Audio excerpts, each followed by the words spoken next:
Y sin embargo, la vida de los otros era así. Por el cortinaje corrido del compartimiento de familias, veía la espalda azul de una señora, cuya mano se movía a veces sobre una taza en torno de una bandeja. Qué quietísima la vida de los otros.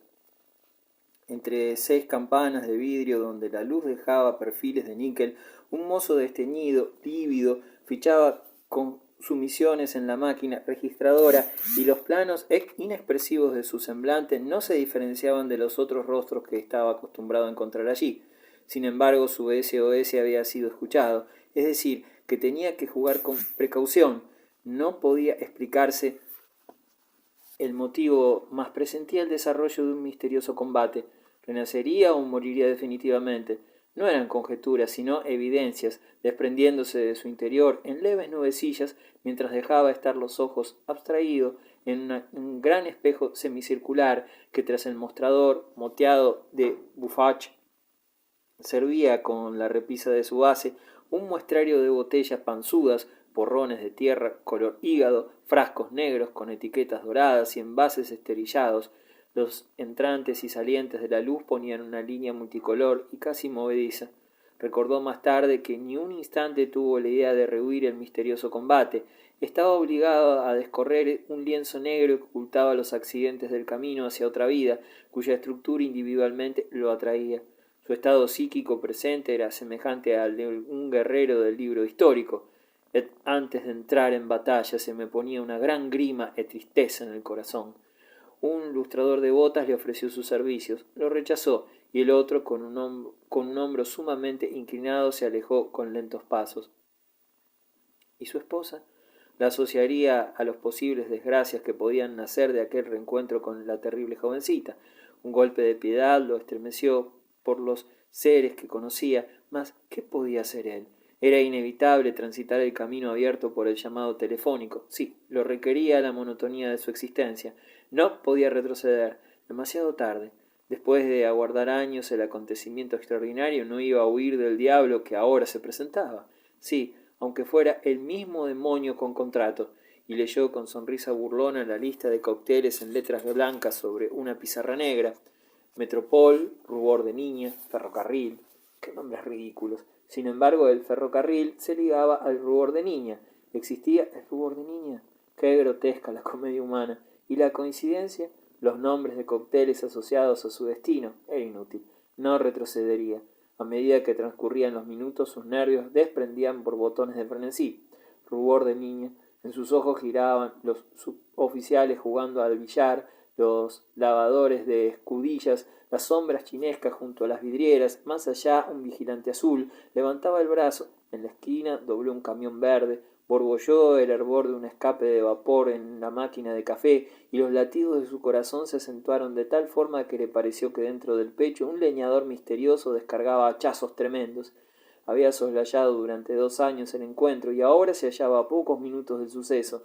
Algunas horas. ¿Cuántas horas tenía? 1 año, 2 años, y no faltaban más que 24 horas. ¿Acaso no se componía su vida de la espera de ese minuto? Había vivido 27 años para aguardar las 3 de la tarde de aquel día cuyo tic-tac de corazón, como un leñador, hachaba leña en el interior de su pecho.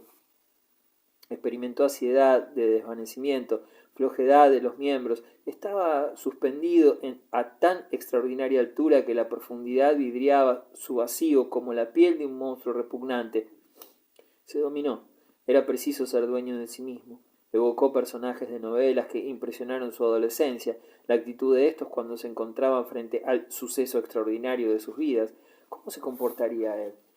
Fijó la mirada en la calle. Al volverla al salón se encontró deslumbrado y ciego, y su fuerza se cohibió en la proximidad del encuentro con Irene, de modo que era imposible recusar el destino, y no cabía duda que la primera entrevista iniciaría las etapas del suceso extraordinario, sino ¿a qué causas atribuir estas 3 singularidades? El deslumbramiento que experimentó junto a Irene cuando la conoció, resistencia oscura e inexplicable de volver a verla, el juego de azar que permitió a la jovencita comunicarse con él. ¿No estaba al margen de toda lógica que Irene lo recordara a través de 2 años? A un hombre que razona de esta manera sería dificultoso convencerlo de que lo que le ocurre es una aventura vulgar. Ciertos seres humanos vivirían disconformes si perdieran su creencia de que el más allá se ocupa de ellos. Balder pertenecía a este grupo de vanidosos, pero no nos inmiscuyamos a juzgar los desdoblamientos de su conducta. La víspera del encuentro con Irene estaba seguro que de su actitud al presentarse nuevamente ante ella dependía o no la prosecución del suceso extraordinario. Se encontraba por analogía en la posición de un estudiante que debe rendir examen sobre una materia imprevista.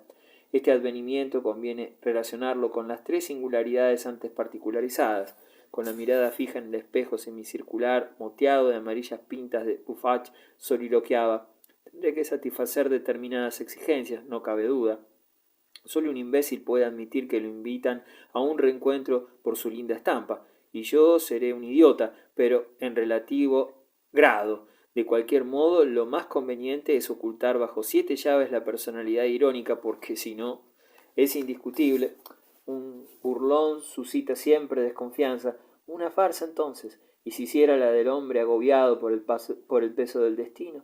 Esa comedia puede parecer incompatible con el cálculo infinitesimal, mas en realidad ¿no estoy yo acaso agobiado por el peso del destino? Acentuar entonces lo que soy, acentuarlo artísticamente. ¿Por qué cavilo tantos disparates? Cuando me encuentre frente a Irene me olvidaré de todo esto. Veremos más adelante cómo no se olvidó. La verdad es que dentro de algunas horas habrá terminado mi vida antigua. Solo el diablo sabe lo que me espera. La incertidumbre de lo que advendría lo consumía en un derretimiento de cera. Pagó lo consumido y se lanzó a la calle. Al día siguiente estaba otra vez en el andén número 1 de la estación Retiro, bajo la cúpula semejante a un hangar de Zeppelin. El tañido de una campana vibró en el aire. Echó a correr para no perder el tren y se dejó caer en un asiento del mismo lado en que viajara la primera vez con Irene. Habían pasado 2 años. ¿Para qué?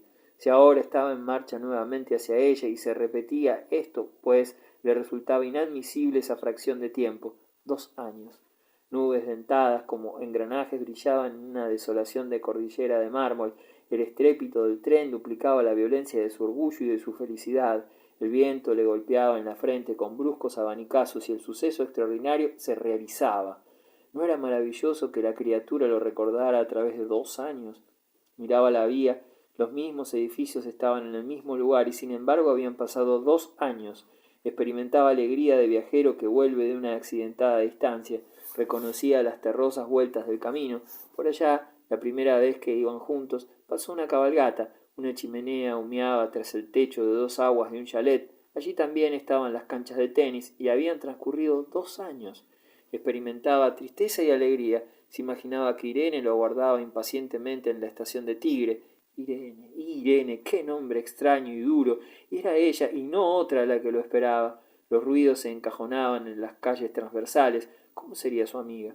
Quizás una joven rubia, alta. Luego perdía el hilo de su pensamiento y abstraído, despegado de la noción del tiempo, se dejaba estar en el vértice de aquella velocidad que lo conducía a través del espacio al cumplimiento de un indeclinable destino. Estaba cada vez más cerca. El tren se detenía en todas las estaciones y el panorama le parecía inverosímil, como si estuviera viviendo a través de un sueño. Miraba las cosas y entre el acto de fijar la vista en un objeto y la comprensión de la forma del mismo transcurría un intervalo de tiempo que le dejaba en las pupilas la sensación de mirar una fotografía borrosa debido a un movimiento del objetivo. Algunos hombres con pantalones arrollados hasta las rodillas se movían en una orilla herbosa que entraba largo trecho al río. La fatiga lo anonadaba en su asiento, y a pesar de que las ventanillas del vagón estaban abiertas y los ventiladores giraban sus paletas, se sofocaba de calor. Posiblemente lo afiebraba su impaciencia. Iba hacia Irene a 50 kilómetros por hora y no llegaba nunca, nunca. El misterioso hachador que seguía cortando leña dentro de su pecho. Balder aspiraba profundamente el aire. Se detuvo el tren. Estanislao fijó la mirada incoherente en la barandilla de madera encalada que limitaba el andén. La impaciencia fustigaba a más prisa su deseo. No era posible volar, y desencantado se recostó en el ángulo de su asiento. Estos minutos no tenían la longitud física de 2 años, pero en el interior de ellos se desgastaba con una rapidez vertiginosa. La fuerza le parecía que se le derretía por la punta de los dedos. La sombra de un eucaliptal entró al vagón. La celeste cúpula del cielo parecía girar sobre un eje invisible, y en la tarde redonda era imposible orientarse hacia ninguna dirección terrestre. Estaba suspendido entre cielo y tierra. Puso los pies sobre el acolchado de cuero del asiento frontero y cerró los ojos.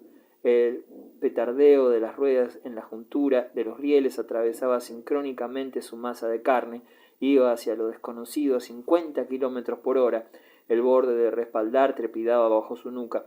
Cuando abrió los ojos estaba en Bécar. Tras los finos penachos de los pinos que rodeaban la estación parecía circular una película de vidrio celeste. Las puntas de las ramas se movían con una tal precaución de cristal que se hizo presente en su conciencia una estática actitud de su infancia frente a otro árbol de verde sombrío. Quería evitar injerencias del pensamiento en su deliquio. Dijérase que el tren resbaló en un envión hasta Victoria, porque no había transcurrido, según Balder, 1 minuto desde su salida de Bécar. El convoy cumplía sus etapas con precisión matemática. La próxima era San Fernando, y después, por un alambrado sendero de carbonilla andaban unos hombres y filtraban en el aire un hedor de adobes. La marcha del tren disminuyó. Sintióse empujado fuera del asiento. Estaba en San Fernando. No tuvo tiempo de reponerse. Había esperado 2 años y allí, a unos pasos, otra vez estaban en marcha.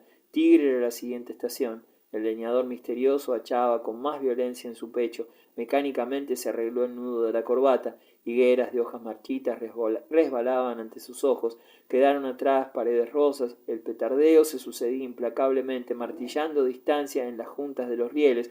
El tren casi interrumpió su carrera. Asomó la cabeza por la ventanilla. Estaba en una curva entre pastizales. Por la oblicua distinguió un puente rojo.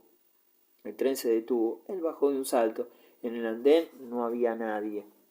Miró consternado. Luego, apresurado, atravesó bajos cruceros de madera marrones con aisladores de porcelana en las crucetas. Leyó un letrero blanco en letras celestes. Sala de espera para señoras. Una tufonada de petróleo golpeó en sus narices. Entró. Sobre el fondo de un zócalo alquitranado, a la orilla de un banco verde, aguardaban 2 mujeres. Estiraron el cuello. Una le lanzó la oblicua saeta de su mirada astuta. Era ella. La contraluz no le permitió reconocer a Balder, y su recelo de espionaje martirizó instantáneamente en él la visión del pecado furtivo a través del vidrio turbio de su emoción. Estanislao clasificó vertiginosamente a la amiga, desvergonzada, enérgica, dispuesta a todo, y quitándose el sombrero adentróse a ellas. Otro pensamiento rapidísimo le advirtió: ojo a la comedia, y tratando de aparecer cohibido por la timidez, exclamó frente a Irene: «Usted, mientras la jovencita se sobresaltaba en el reconocimiento definitivo. «Usted, Balder». Él respiraba afanosamente, como si hubiera corrido un largo trecho. Repitió, aparentando embargo de emoción tremenda: «Usted», y sinceramente sentía deseos de llorar. Mas, como este impulso era invisible, movía la cabeza consternado, tal si no pudiera creer en semejante prodigio. No lo condenemos por su comedia. Estaba rindiendo examen, salvando el suceso extraordinario de su vida. «Siéntese», indicó la amiga de Irene. Balder obedeció fingiendo torpeza. En vez de hablar, permaneció con el sombrero sobre la rodilla, contemplando en éxtasis a la jovencita de mirada gatuna. ¿Cómo la definiría él más tarde? Irene también estaba emocionada. Balder repitió: «Usted». «¿Cuánto he pensado en usted? No se lo imagina». Meneaba la cabeza como si no terminara de convencerlo el milagro de su presencia, y lo grotesco de su comedia sincera lo acicateaba a superarse. Gozaba simultáneamente la mentira del enternecimiento exagerado y lo efectivo de su emoción profunda. Semejante conducta motivó más tarde el siguiente comentario en la amiga de Irene: «Un hombre humilde y bueno, sumamente enamorado». Mas como no era posible que permanecieran allí en sobrecogimiento de deliquio, Irene le presentó a su acompañante. «¿Se acuerda, Estanislao, de aquella noche que lo cité y no pude ir? Esta es la señora a quien le daba clase de música». Callaban y no se fatigaban de mirarse y examinarse. «Sí, es casi seguro que voy a ingresar de corista en el Colón». La conversación saltante picoteaba temas de música, teatro, arquitectura y amor. Balder explicábase aturdido, sus palabras revoloteaban levemente incoherentes, tanto que se escuchaba con extrañeza, mientras sus sentidos permanecían suspensos como en la enrarecida atmósfera de una alucinación.